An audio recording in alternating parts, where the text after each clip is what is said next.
যে বিএনপি তাদের জায়গা থেকে ক্ষমতায় এসেছে আওয়ামী লীগের ভোটের মাধ্যমে। যারা আমাদের শহীদ ভাইদের হত্যার জন্য দায়ী, তাদের অনেক দাগী আসামিরা এখন জামিন পেয়ে যাচ্ছে।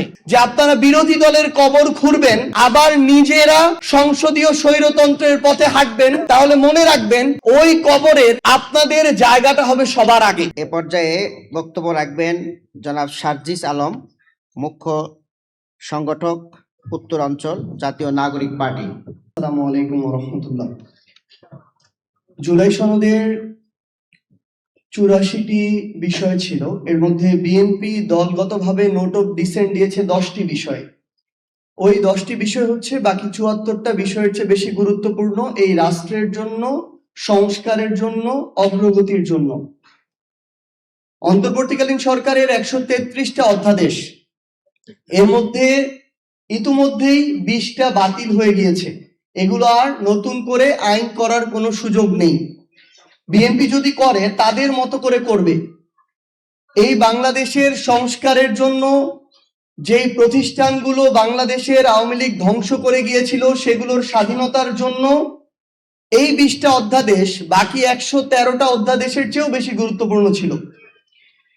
তার মানে শুধুমাত্র একটা অভ্যুত্থানের প্রেক্ষাপটের পূর্বে এবং পরে বিএনপি, জনাব তারেক রহমান কিংবা তাদের নির্যাতিত নেতাকর্মীরা বাংলাদেশের যে সংস্কারগুলো চাইতো, যেই প্রতিষ্ঠানগুলো দ্বারা তারা জুলুমের শিকার হয়েছিল, যেই প্রতিষ্ঠানগুলোকে তারা স্বাধীন সার্বভৌমভাবে চলার আকাঙ্ক্ষা পোষণ করেছিল, তারা ক্ষমতায় আসতে না আসতে ওই প্রতিষ্ঠানগুলোকে আবার তাদের মতো করে চালাতে চায়।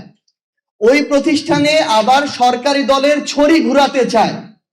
এ কারণেই তারা গুম অধ্যাদেশ বাতিল করেছে, দুর্নীতি দমন কমিশন অধ্যাদেশ বাতিল করেছে, মানবাধিকার অধ্যাদেশ বাতিল করেছে, বিচার বিভাগের স্বাধীনতার অধ্যাদেশ বাতিল করেছে।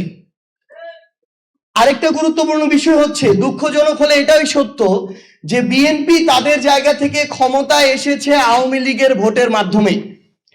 তাদের সাথে একটা আওয়ামী লীগের অলিখিত চুক্তি ছিল। আওয়ামী লীগের বিভিন্ন নেতাকর্মীরা, ইভেন শেখ হাসিনা পর্যন্ত দেশের বাইরে বসে এখন এই কথাগুলা বলে। তো এর মধ্য দিয়ে এখন সবচেয়ে বড় যে সমস্যাটা হয়েছে আমার জুলাইয়ের যোদ্ধাদের, শহীদ পরিবারদের, যে অভ্যুত্থানের পরে এই নতুন সরকারটা যখন গঠন করলো, তারপর থেকে আমরা দেখতে পেলাম সেই অলিখিত চুক্তির কারণে যারা ওই জুলাই যোদ্ধাদের উপরে অভ্যুত্থানের সময় আক্রমণ করেছিল, যারা আমাদের শহীদ ভাইদের হত্যার জন্য দায়ী, তাদের অনেক দাগী আসামিরা এখন জামিন পেয়ে যাচ্ছে। আমাদের আহত যোদ্ধাদের উপরে ঢাকা শহর থেকে শুরু করে বিভিন্ন জায়গায় যারা হুমকি দিয়েছিল, আক্রমণ করেছিল, লাঠি দিয়ে পিটিয়েছিল, তারা এখন আবার ওই একই জায়গায় বুক ফুলিয়ে বেড়াচ্ছে এবং আমার আহত যোদ্ধা আর শহীদ পরিবারদেরকে বলছে যে তোদের সময় শেষ হয়ে এসেছে, আমরা ফিরে এসেছি, দেখব তোরা কি করতে পারিস। এইরকম হুমকির মধ্য দিয়ে আমার শহীদ পরিবাররা যাচ্ছে, আমার জুলাই যোদ্ধারা যাচ্ছে। আমরা বিএনপিকে আহ্বান করব যে আপনারা যদি আপনাদের জায়গা থেকে মনে করেন যে আপনারা বিরোধী দলের কবর খুঁড়বেন, আবার নিজেরা সংসদীয় স্বৈরতন্ত্রের পথে হাঁটবেন, তাহলে মনে রাখবেন ওই কবরের আপনাদের জায়গাটা হবে সবার আগে।